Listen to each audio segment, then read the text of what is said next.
ये कर लो।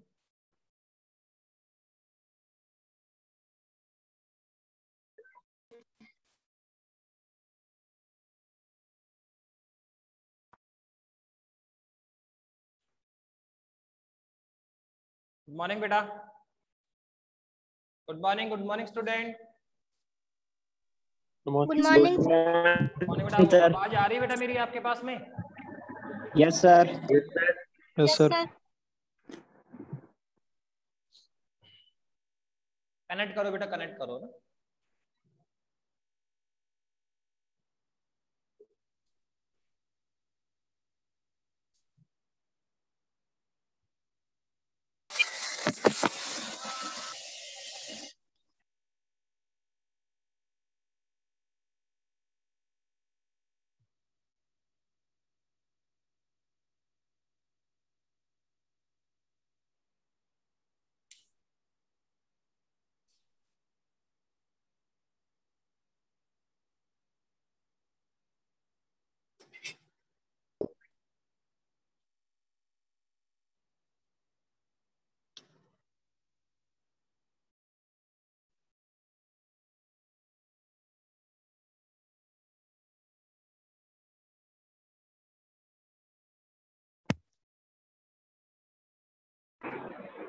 Good morning sir. Good morning बेटा, गुड मॉर्निंग।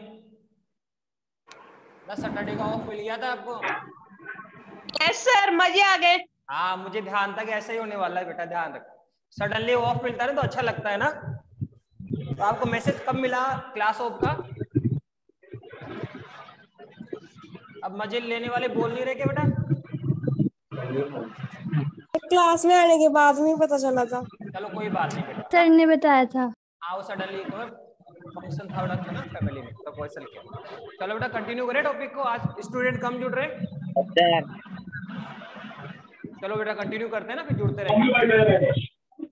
टॉपिक किया था, हमने टॉपिक शुरू किया था विद्युत बल रेखाएं। ठीक है, विद्युत बल रेखाओं को टॉपिक अपन ने कंटिन्यू किया था और इनकी डेफिनेशन भी मैंने आपको बताई थी।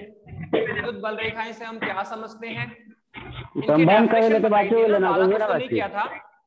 केवल अपन ने इनकी डेफिनेशन की बात की थी कि विद्युत बल रेखाएं किसे कहते हैं। तो मैंने बताया था कि जो विद्युत क्षेत्र है बेटा, उसको हम विजिबल नहीं कर सकते, उसको देख नहीं पाते हैं। तो उसके लिए हमने सिंबल बनाए, विद्युत क्षेत्र को प्रदर्शित करने के लिए हमने एक सिंबल तैयार किया। उस सिंबल का नाम ही क्या है? विद्युत बल रेखाएं। तो ऐसी रेखाएं या विद्युत क्षेत्र को प्रदर्शित करने के लिए खींची गई रेखाएं, विद्युत क्षेत्र को प्रदर्शित करने के लिए खींची गई जो रेखाएं होती है सर, उन्हीं को हम बोलते हैं विद्युत बल रेखाएं। वैसे इसका दूसरा नाम क्या है? इनको क्षेत्र रेखाओं के नाम से भी जाना जाता है। क्या कहा गया इनको? इनको सर क्षेत्र रेखाओं के नाम से भी जाना जाता है। क्षेत्र रेखाएं, विद्युत क्षेत्र रेखाएं, विद्युत बल रेखाएं भी कहा गया। तो क्या कहा सर? विद्युत क्षेत्र, बेटा साइलेंटली सुने बेटा, आवाज नहीं होनी चाहिए।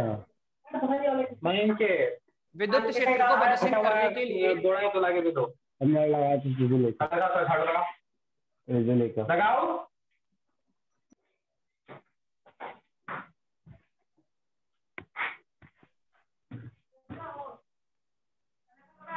ठीक है, तो हमने क्या बात की थी?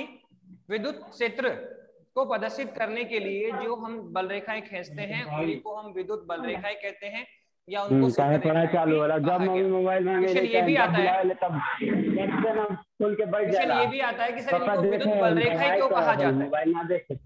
सर इनको विद्युत बल रेखाएं क्यों कहा जाता है? तो उसका कारण क्या है? देखो बेटा कि जो विद्युत बल रेखाएं हम खींचते हैं या क्षेत्र रेखाएं जो हम ड्रॉ करते हैं सर, वो विद्युत बल की दिशा को भी प्रदर्शित करती है। जैसे हमने कोई भी विद्युत बल रेखा ड्रॉ की, ठीक है, तो जो इस बल रेखा की डायरेक्शन है, जो इस बल रेखा की डायरेक्शन है बेटा, वही किसको दिखाती है सर? लगने वाले इलेक्ट्रिकल फोर्स की डायरेक्शन को भी दिखाती है।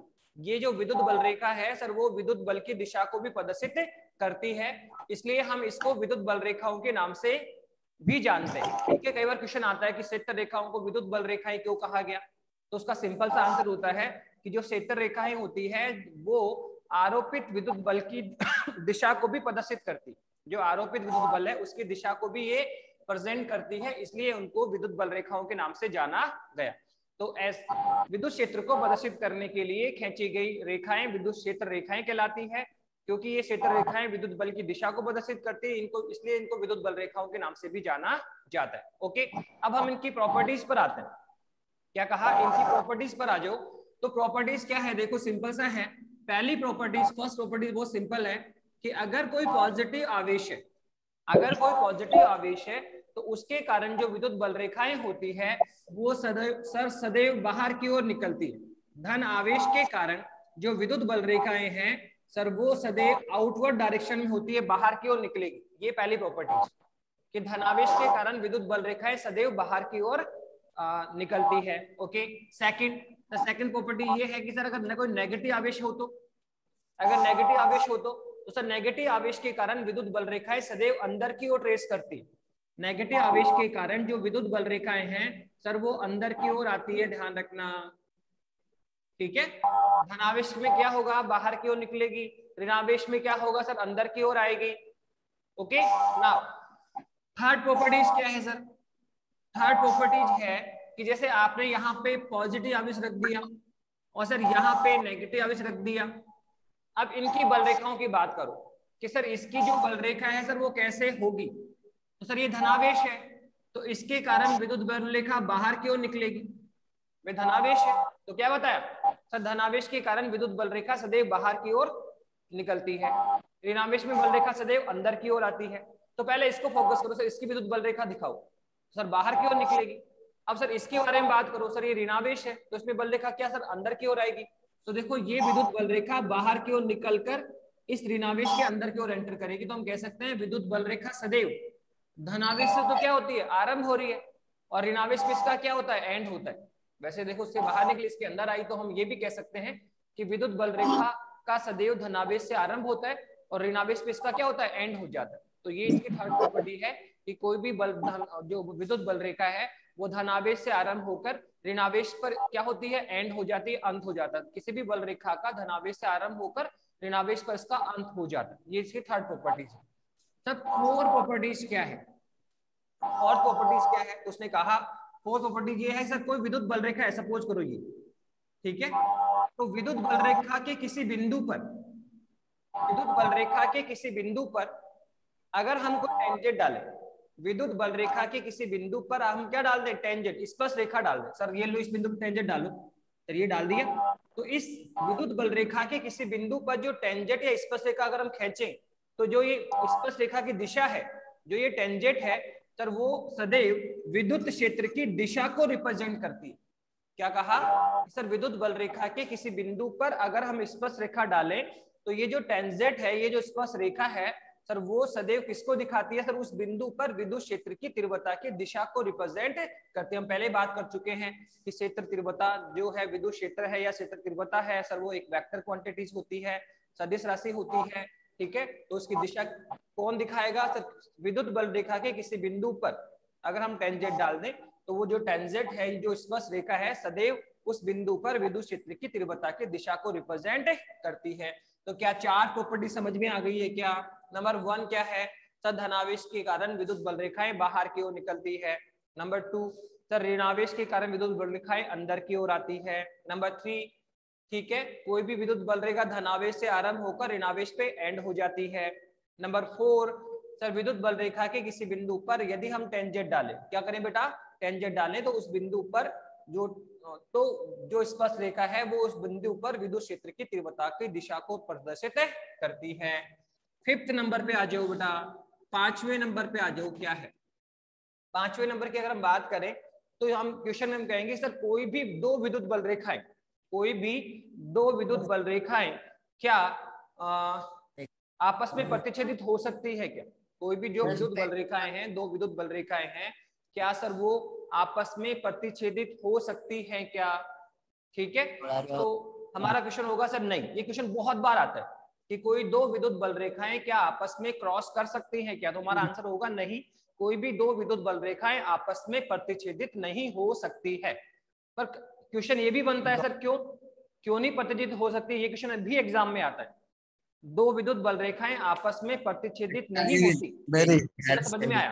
पर क्यों नहीं होती, ये भी क्वेश्चन आपको एग्जाम में क्वेश्चन पूछा जा सकता है कि दो विद्युत बल रेखाएं आपस में प्रतिच्छेदित नहीं होती, कारण लिखो, कारण स्पष्ट करो। तो वो भी समझिए कि कोई दो विद्युत बल रेखाएं आपस में प्रतिच्छेदित क्यों नहीं हो सकती। तो आप मान के चलो, हम तो मानते हैं कि सपोज करो सर दो विद्युत बल रेखाएं आपस में क्रॉस हो जाती, ये कोई दो विद्युत बल रेखाएं हैं जो आपस में प्रतिच्छेदित हो गई। हम जानते हैं कि दो विद्युत बल रेखाएं आपस में प्रतिच्छेदित नहीं हो सकती, लेकिन हम तो मान के चल रहे हैं कि सपोज करो दो विद्युत बल रेखाएं आपस में क्रॉस कर रही है। तो आप देखना इस केस में क्या होगा सर, हमें विरोधाभास या कॉन्ट्राडिक्शन का सामना करना पड़ेगा। यहाँ पर हमें क्या मिलेगा, विरोधाभास या कॉन्ट्राडिक्शन का सामना करना पड़ेगा। तो हम कह देंगे कि दो विद्युत बल रेखाएं आपस में क्रॉस नहीं कर सकती हैं। तो हमने कहा सर दो विद्युत बल रेखाएं लेट अस सपोज आपस में क्रॉस कर रही है, तो देखो हमें विरोधाभास क्या मिलेगा।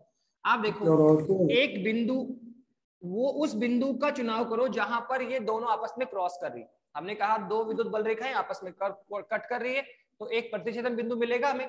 सर वो बिंदु पी लिए आपने, इस बिंदु पे फोकस करो। अब आप देखो सर ये बिंदु इस बल रेखा के ऊपर भी है, और ये जो बिंदु पी है सर वो इस बल रेखा के ऊपर भी है। तो एक बार हम इस बिंदु पी पर क्षेत्र की दिशा के बारे में बात करो कि सर इस बिंदु पी पर क्षेत्र की दिशा कहां पे होगी। सर वो कैसे निकाल, सर वो बताया आपने, ये रहा सर दिशा कैसे निकाल सकते हैं। सर किसी बिंदु पर अगर हम टेंजेंट डालें तो वो टेंजेंट सदैव क्षेत्र की दिशा को प्रदर्शित करती है। तो सर अगर आपको इस बिंदु पर दिशा निकालनी है तो टेंजेंट डाल दो सर, टेंजेंट की जो दिशा होगी सर वही क्षेत्र की दिशा होगी। तो टेंजेंट इसमें हम दो प्रकार से डाल सकते हैं। अगर इस बिंदु को हम इस बल रेखा पर मानेंगे तो टेंजेंट ऐसे आएगा, और अगर इस बिंदु को इस रेखा पे डालोगे तो टेंजेंट ऐसे आएगा। तो सपोज करो हम बिंदु को इस पे मानते, इस बल रेखा पर है ये, तो देखो टेंजेंट इस तरह से ड्रॉ करना पड़ेगा। अर्थात अगर इस बिंदु को इस बल रेखा पर मानते हुए हम टेंजेंट ड्रॉ करें तो सर इस बिंदु पर क्षेत्र तीव्रता की दिशा इधर आ रही है। पर आप देखो ये बिंदु तो इस बल रेखा के ऊपर भी है, ये जो आपका बिंदु P है प्रतिच्छेदन बिंदु है सर वो तो इस बल रेखा के ऊपर भी आ रहा है। तो अगर आप इस बल रेखा पर टेंजेंट डालोगे इस बिंदु को लेकर तो आप देखो टेंजेंट इस तरह से डलेगा। तो आप देखिए इस एक बिंदु पर क्षेत्र की दो दिशाएं मिल रही है। अगर आप इस टेंजेंट की बात करोगे तो ये बल रेखा, ये टेंजेंट क्या कहता है कि सर इस बिंदु पर क्षेत्र की दिशा इधर है, जबकि ये जो टेंजेंट है वो ये कह रहा है कि नहीं इस बिंदु पर तीव्रता दिशा इधर नहीं है, इधर है सर। तो आपको एक ही बिंदु पर तीव्रता की दो दिशाएं प्राप्त हो रही, आपको एक ही बिंदु पर तीव्रता की दो दिशाएं प्राप्त हो रही है, जो कि संभव नहीं हो सकती। क्योंकि हम जानते हैं कि जैसे एक बिंदु पर, कोई भी एक बिंदु है आपका, उस बिंदु पर हमने कहा क्षेत्र कितना है, 2 है न्यूटन पर कूलाम है। दूसरी बार कहा 2 नहीं 5 न्यूटन पर कूलाम है। तो आप बताओ क्या किसी एक बिंदु पर क्षेत्र के दो मान हो सकते हैं क्या? नहीं सर, या तो वहां क्षेत्र 2 ही होगा या फिर कितना होगा सर 5 होगा, या तो 2 होगा या 5 होगा सर, 2 तो नहीं हो सकता, या तो एक सिंगल मान हो सकता। तो जैसे किसी एक बिंदु पर क्षेत्र का एक सिंगल मान ही हो सकता है, वैसे किसी एक सिंगल बिंदु पर तीव्रता की दिशा भी सिंगल ही हो सकती है, या तो इधर ही होगी या फिर इधर ही होगी। तो हमने कहा कि अगर कोई दो विद्युत बल रेखाएं, यदि कोई दो विद्युत बल रेखाएं आपस में क्रॉस कर रही है, आपस में प्रतिच्छेद करती है, तो हमें क्या देखा कि सर प्रतिच्छेदन बिंदु पर हमें तीव्रता की दो दिशाएं प्राप्त होती है, जो कि संभव ही नहीं है। इसका मतलब क्या है कि जो हम मान के चल रहे हैं कि क्षेत्र रेखाएं आपस में क्रॉस कर सकती है, वो हमारा मानना गलत है। क्योंकि अगर क्रॉस होगा तो क्षेत्र की दो दिशाएं प्राप्त होगी, जो कि संभव ही नहीं है, क्योंकि विद्युत क्षेत्र की दो दिशाएं प्राप्त नहीं हो सकती। तो ये हमने इसका रीजन भी दे दिया कि कोई दो विद्युत बल रेखाएं आपस में क्रॉस क्यों नहीं कर सकती। क्या कहा कि कभी भी दो विद्युत बल रेखाएं आपस में क्रॉस नहीं हो सकती है। क्यों नहीं हो सकती बेटा? सर बता दिया आपने कि क्योंकि अगर कोई दो विद्युत बल रेखाएं आपस में क्रॉस होती है, अगर कोई दो विद्युत बल रेखाएं आपस में क्रॉस होती है तो क्या होता है, प्रतिच्छेदन बिंदु पर हमें तीव्रता की दो दिशाएं प्राप्त होगी, जो कि संभव नहीं है। तो ये भी टॉपिक वेरी वेरी मोस्ट, ठीक है, काफी बार एग्जाम में डिस्कस होता है कि क्या दो विद्युत बल रेखाएं आपस में क्रॉस हो सकती है क्या? तो हम क्रॉस नहीं होगी। क्वेश्चन ये भी आता है कि क्रॉस क्यों नहीं हो सकती, तो आप ये बोलो कि अगर कोई दो विद्युत बल रेखाएं प्रतिच्छेदित होती है तो प्रतिच्छेदन बिंदु पर हमें क्षेत्र की तीव्रता की दो दिशाएं प्राप्त होती है, जो कि संभव नहीं होती है। स्पष्ट है, कोई दो विद्युत बल रेखाएं आपस में प्रतिच्छेदित नहीं हो सकती। क्लियर है? तो नंबर 1 सर धनावेशन बल रेखा बाहर की ओर निकलेगी, ऋणावेशन बल रेखा अंदर की ओर आएगी। कोई भी बल रेखा सदैव धनावेश से आरंभ होती है और ऋणावेश पे खत्म हो जाती है। विद्युत बल रेखा के किसी बिंदु पर जो स्पर्श रेखा है सर वो सदैव क्षेत्र तीव्रता की दिशा को रिप्रेजेंट करती है। और सर लास्ट में कि सर बताया आपने कि कभी भी दो विद्युत बल रेखाएं आपस में प्रतिच्छेदित नहीं हो सकती, क्योंकि अगर कोई दो विद्युत बल रेखाएं आपस में प्रतिच्छेदित होगी तो प्रतिच्छेदन बिंदु पर हमें क्षेत्र तीव्रता की दो दिशाएं प्राप्त होगी, जो कि संभव नहीं होती। ओके, क्या यहाँ तक समझ में आ गया क्या? अब इसके बाद देखो दो इंपॉर्टेंट डिस्कशन और कर रहे हैं हम लोग। क्या दो इंपॉर्टेंट डिस्कशन? एक और देख लीजिए, 6 फिर क्रॉस करते हैं। किसी बिंदु पर जो विद्युत क्षेत्र का परिमाण है, बड़ा आवाज क्यों कर रहे हैं, आपस में बात क्यों कर रहे हैं? खुद सामने को ले लिया। बेटा कोई भी आप स्टूडेंट आपस में बात नहीं करेगा, ध्यान रखना। तो क्या कहा कि सर एक पॉइंट और कर रहे हैं, सर किसी बिंदु पर हमें क्षेत्र के मान की बात करनी है, तो क्षेत्र का मान कितना होता है? तो देखो किसी बिंदु पर जो विद्युत क्षेत्र का परिमाण है, ये जो क्षेत्र का मान है सर वो वहां पर उपस्थित विद्युत बल रेखाओं की संख्या के आधार पर भी डिफाइंड किया जा सकता है कि वहां पे कितनी विद्युत बल रेखाएं प्रेजेंट है। क्या कहता है कि जो विद्युत क्षेत्र की तीव्रता है सर वो किसके समानुपाती होती है? सर वो होती है क्षेत्र रेखाओं की संख्या। ठीक है, क्षेत्र रेखाओं की जो संख्या है सर उसके डायरेक्टली प्रोपोर्शनल होता है। किसी बिंदु पर जो विद्युत क्षेत्र है वो उस बिंदु पर उपस्थित क्षेत्र रेखाओं की संख्या के क्या है? समानुपाती होता है। इसका मीनिंग क्या हुआ? इसका मीनिंग ये हुआ कि सर कोई बिंदु है सर वहां विद्युत क्षेत्र ज्यादा होगा या कम होगा, वो किस पे डिपेंड करेगा? सर वहां पर उपस्थित विद्युत बल रेखाओं की संख्या पर, विद्युत बल रेखाओं की संख्या पर है। जैसे किसी बिंदु पर विद्युत बल रेखाओं की संख्या बहुत ज्यादा है, अगर विद्युत बल रेखाओं की संख्या क्या है? ज्यादा है, तो वहां पर विद्युत क्षेत्र का मान भी क्या होगा सर? मैक्सिमम होगा, ज्यादा होगा। और कहां अगर विद्युत बल रेखाओं की संख्या क्या है? कम है, तो वहां विद्युत क्षेत्र का मान भी क्या होगा? कम होगा। तो एक्चुअल में हम विद्युत बल रेखाओं की संख्या या उनका जो घनत्व है, विद्युत बल रेखाओं का जो डेंसिटी है, घनत्व है, उसके आधार पे भी हम विद्युत क्षेत्र के मान का आकलन कर सकते हैं कि किसी बिंदु पर क्षेत्र का मान कम होगा या ज्यादा होगा। सर कैसे देखेंगे? बहुत सिंपल है, बताया। क्या बताया कि सर किसी बिंदु पर विद्युत क्षेत्र का जो मान होता है वो उस बिंदु पर उपस्थित विद्युत बल रेखाओं की संख्या के समानुपाती होता है। इसका मतलब क्या हुआ कि अगर इस बिंदु पर विद्युत क्षेत्र की विद्युत बल रेखा ज्यादा खींची हुई है, ज्यादा ड्रॉ कर रखी है, तो वहां क्षेत्र का मान ज्यादा होगा, और जहां विद्युत बल रेखाओं की संख्या कम है तो वहां हम क्या बोलेंगे? विद्युत क्षेत्र का मान कम होगा। तो हमने इस तरह से 6 प्रॉपर्टीज करी कि धनावेशकान विद्युत बल रेखा बाहर की ओर निकलती है, ऋणावेशकान विद्युत बल रेखा अंदर की ओर आती है। ठीक है, और कोई भी विद्युत बल रेखा धनावेश से आरंभ होकर ऋणावेश पे एंड हो जाती है। किसी बिंदु पर खींची गई टेंजेंट सदैव क्षेत्र तीव्रता दिशा को रिप्रेजेंट करती है, और कोई भी दो विद्युत बल रेखाएं आपस में क्रॉस नहीं कर सकती है, क्योंकि अगर कोई दो विद्युत बल रेखाएं आपस में क्रॉस करेगी तो प्रतिच्छेदन बिंदु पर हमें क्षेत्र तीव्रता की दो दिशाएं प्राप्त होगी, जो कि संभव नहीं होती। और लास्ट में और बताया सर किसी बिंदु पर जो क्षेत्र का मान है सर वो उस बिंदु पर उपस्थित बल रेखाओं की संख्या के समानुपाती होता है। इसका मतलब क्या हुआ कि यदि विद्युत बल रेखाओं की संख्या ज्यादा है तो वहां क्षेत्र का मान भी क्या होगा? ज्यादा होगा, और यदि विद्युत बल रेखाओं की संख्या का मान क्या है? कम है, तो वहां पर क्षेत्र रेखाओं का मान भी क्या होगा? कम होगा। तो इस तरह से हमने कर लिया। किसका किया बताओ? कि सर ये हमने विद्युत बल रेखाओं की प्रॉपर्टीज की। अब देखो 2-3 पॉइंट और है इसके, वो और देख लीजिए आप।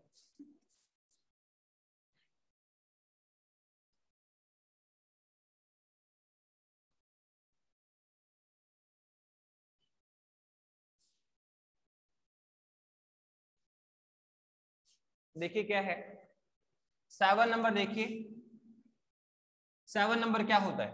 सर हमने कहा कि सर दो पॉजिटिव आवेश ले लिए हमने। एक पॉजिटिव आवेश आपका ये है और सर सेकंड पॉजिटिव आवेश आपका ये है।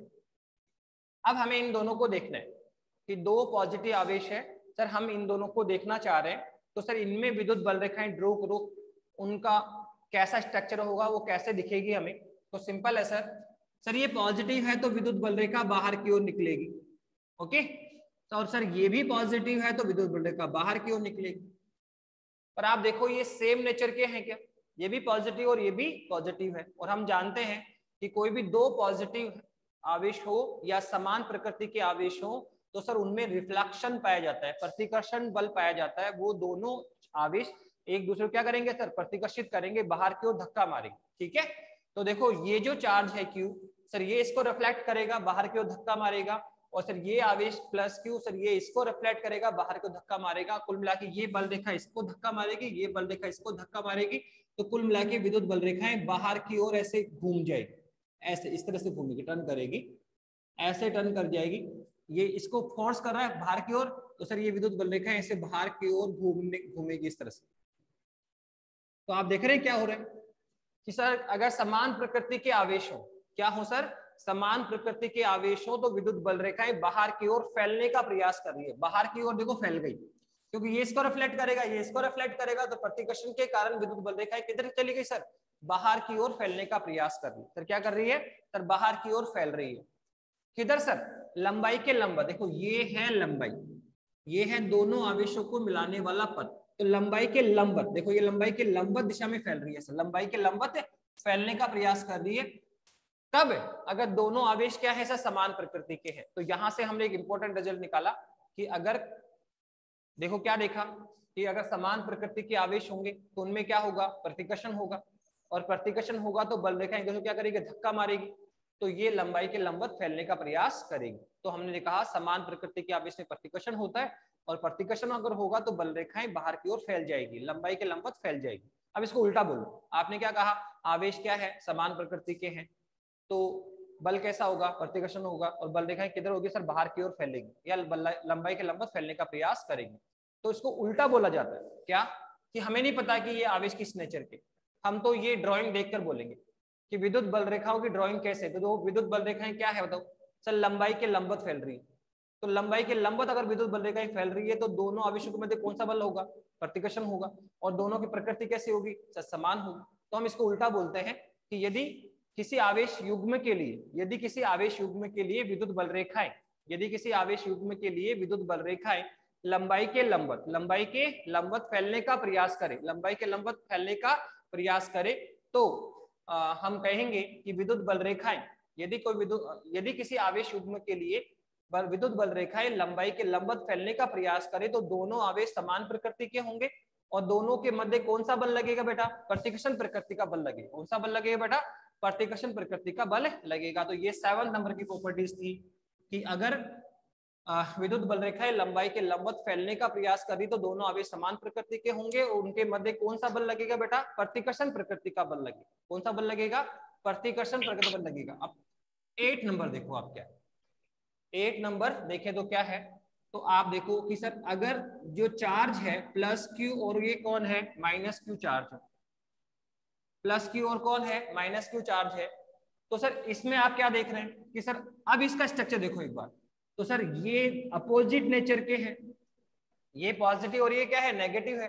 सर दोनों में क्या होगा सर, अट्रैक्शन होगा। ये तो हम आपने शुरू में बता दिया सर, समान प्रकृति के आवेशों में प्रतिकर्षण बल पाया जाता है, और सर विपरीत प्रकृति के आवेशों में क्या होता है सर, आकर्षण पाया जाता है। अब एक बार इसका स्ट्रक्चर सोचो, सर ये पॉजिटिव है ये नेगेटिव है, तो सर दोनों में क्या होगा सर, अट्रैक्शन होगा।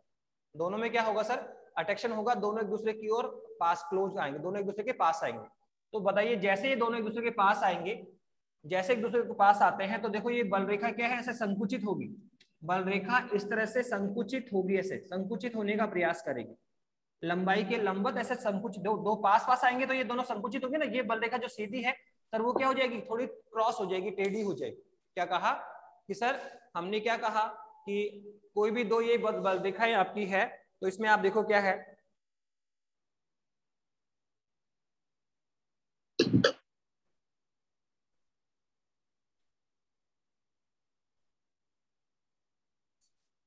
देखो किससे समझाया बेटा, ठीक है। मैं समझ रहा हूं कि आप देखो, जैसे ये आपका मार्कर है बेटा, ठीक है, ये इस तरह से है। आप अपने अगर रिफल को या मार्कर को सॉफ्ट जो घूम सकता है उसको अपने हाथ में लें, और ये मानो यहाँ पर एक पॉजिटिव आवेश है और यहाँ पर एक नेगेटिव आवेश है। तो आप देखो ये एक बल रेखा है जो शुरुआत में क्या स्ट्रेट है, सीधी है ना। पर आप बताओ अगर ये दोनों अपोजिट नेचर हैं तो दोनों अब एक दूसरे के क्या आएंगे, पास आएंगे सर। क्या आएंगे, पास आएंगे। तो बताओ अगर ये दोनों उंगलियां पास आने का प्रयास करेगी तो ये जो मार्कर है या जो रिफल है सर वो ऐसे घूमने का प्रयास, घूम जाएगी बेटा। अगर आप यहाँ, ये तो सॉलिड है, घूमेगा नहीं।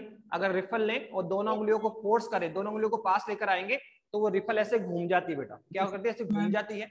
तो लंबाई के लंबत क्या हो रही है सर, संकुचित हो रही है। लंबाई के लंबत क्या है सर, संकुचित हो रही है।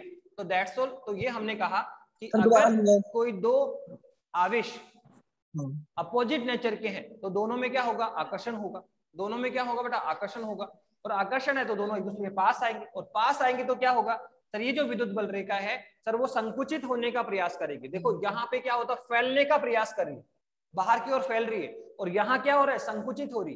तो आपको डायग्राम से समझना है कि अगर विद्युत बल रेखाएं लंबाई के लंबवत फैलने का प्रयास करे तो बल कैसा होगा, प्रतिकर्षण का, और आवेश क्या होंगे, सेम नेचर के।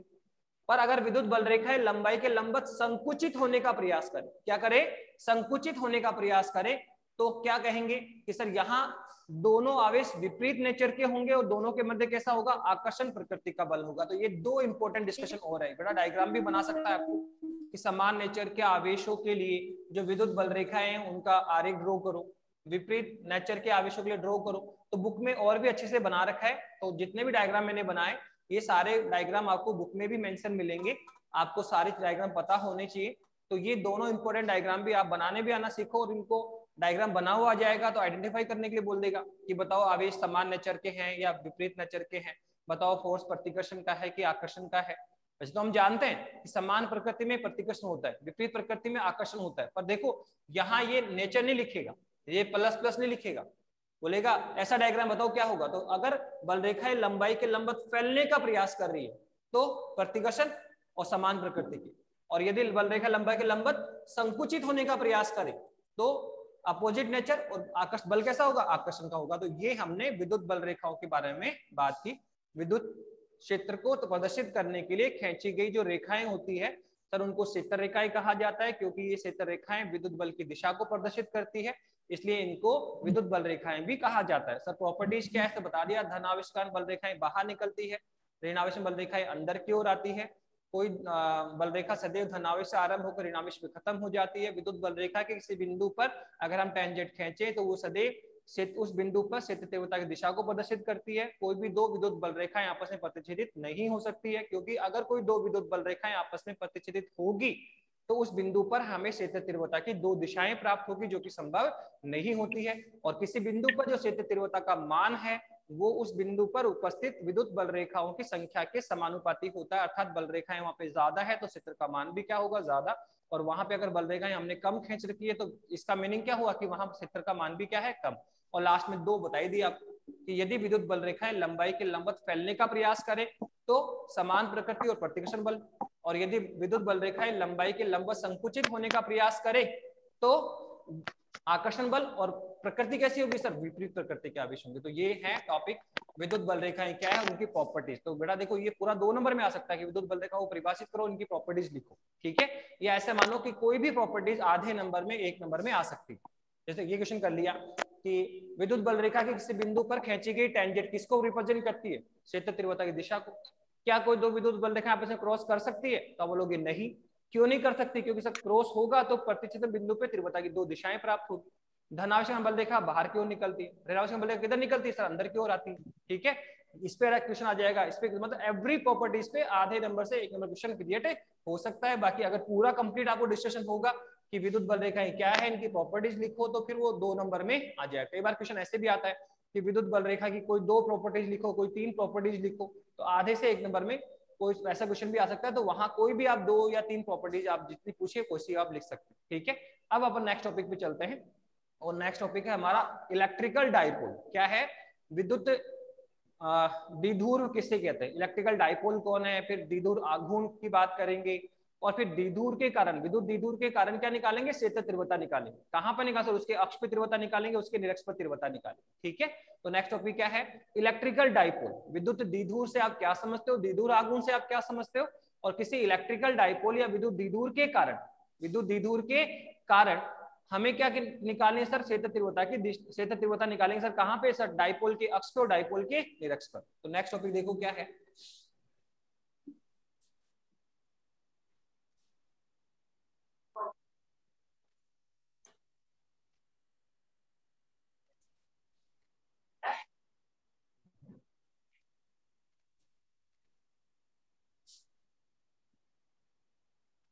देखिए बेटा, अब किसकी बात कर रहे हैं हम लोग? सर विद्युत द्विध्रुव की बात कर रहे हैं।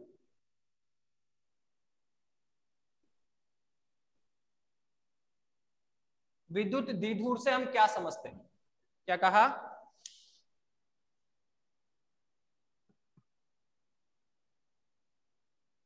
देखिए क्या कह रहे हैं सर, इलेक्ट्रिकल डाइपोल से हम क्या समझते हैं? विद्युत द्विध्रुव किसे कहते हैं? तो विद्युत द्विध्रुव की सिंपल सी डेफिनेशन है, क्या है बेटा? आवाज आ रही मेरी आप तक? Hello yes sir. आ रही बेटा आवाज? Yes sir. Okay continue Yes, करते sir. हैं।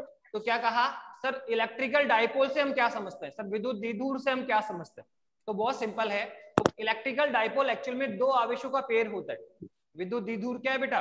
दो आवेशों का पेयर होता है। ऐसा मान लो कि सर यहाँ दो आवेश होंगे सर, एक आवेश होगा पॉजिटिव आवेश और एक होगा नेगेटिव आवेश। या फिर ऐसे बोलो कि सर डाइपोल के, एक डाइपोल होता है, डाइपोल के दोनों किनारों पर, जो विद्युत द्विध्रुव है उसके दोनों किनारों पर या दोनों सिरों पर सर आवेश उपस्थित होता है। यहां पर भी आवेश उपस्थित होगा और सर यहां पर भी आवेश उपस्थित होगा। अब सर कितना आवेश उपस्थित होगा?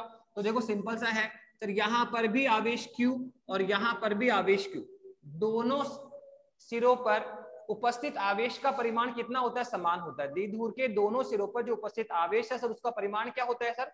समान होता है। यहाँ पर भी कितना होगा? Q और यहाँ पर भी कितना होगा? Q।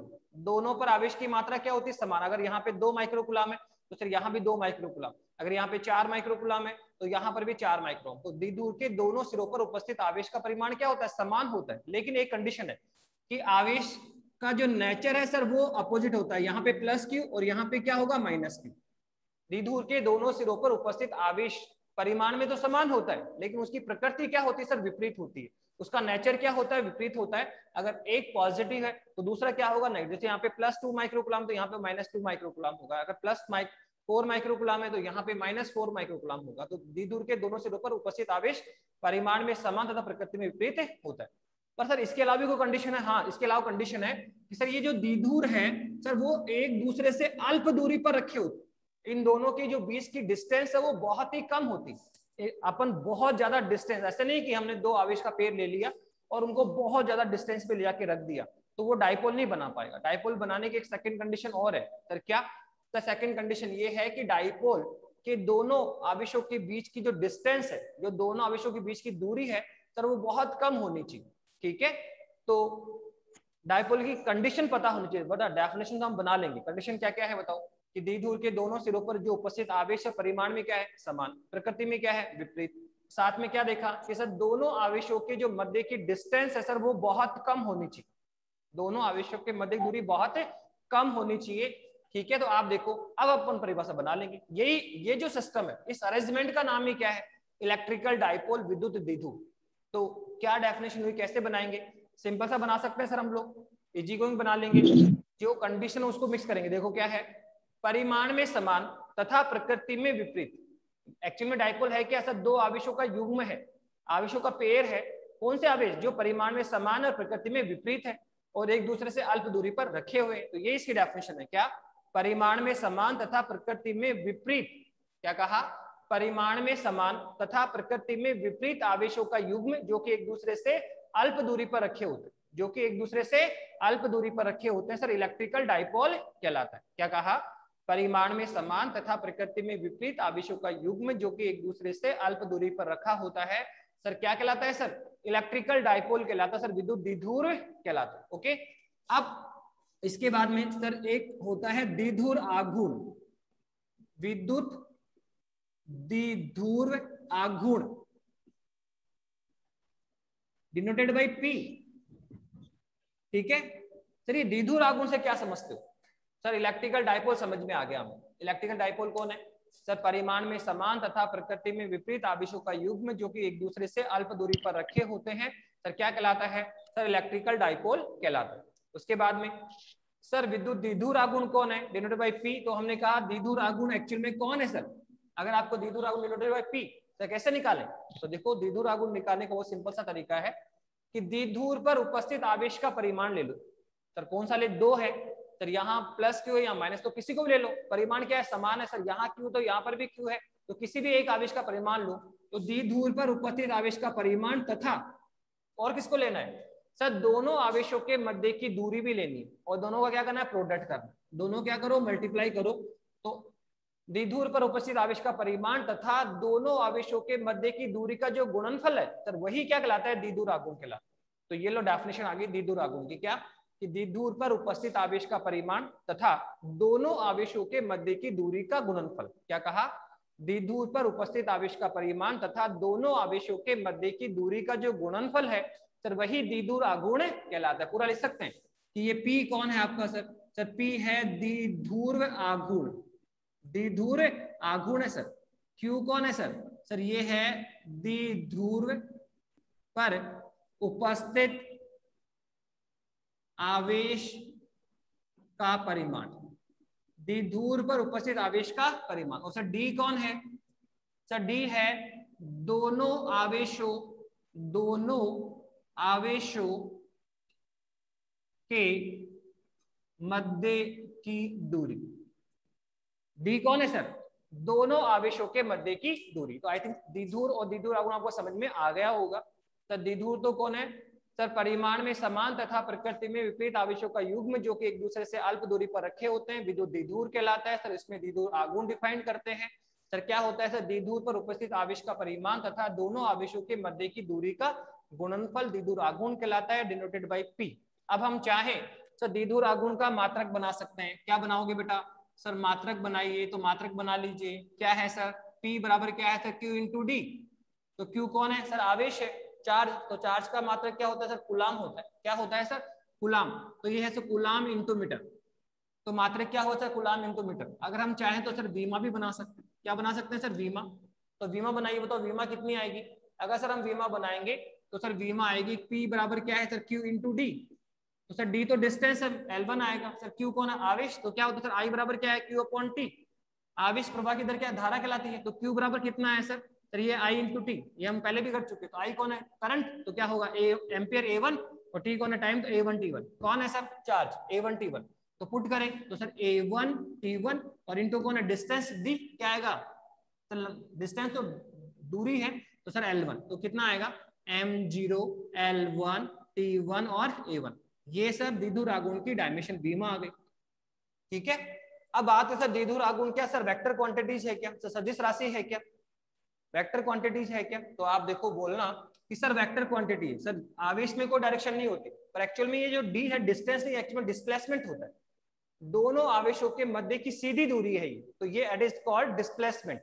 और हम जानते हैं डिस्प्लेसमेंट या विस्थापन एक सदिश राशि होती है। तो किसी एक में भी दिशा है तो इसमें दिशा होगी, तो हम बोलेंगे कि सर जो द्विध्रुव आघूर्ण है सर वो क्या है, एक सदिश राशि। क्या है सर, एक सदिश राशि है। और अगर ये वेक्टर फॉर्म है तो फिर सर दिशा की बात कर लो। हमने कहा सर वेक्टर फॉर्म है तो बताओ डायरेक्शन किधर होगी, क्या होगी इसकी दिशा। तो सिंपल सा है सर, इसकी दिशा हमेशा होती है -q आवेश से +q आवेश की ओर होती है। ध्यान रखना, इसकी जो दिशा है ऑलवेज -q आवेश से +q आवेश की ओर होती है। तो ये आपको ध्यान रखना है।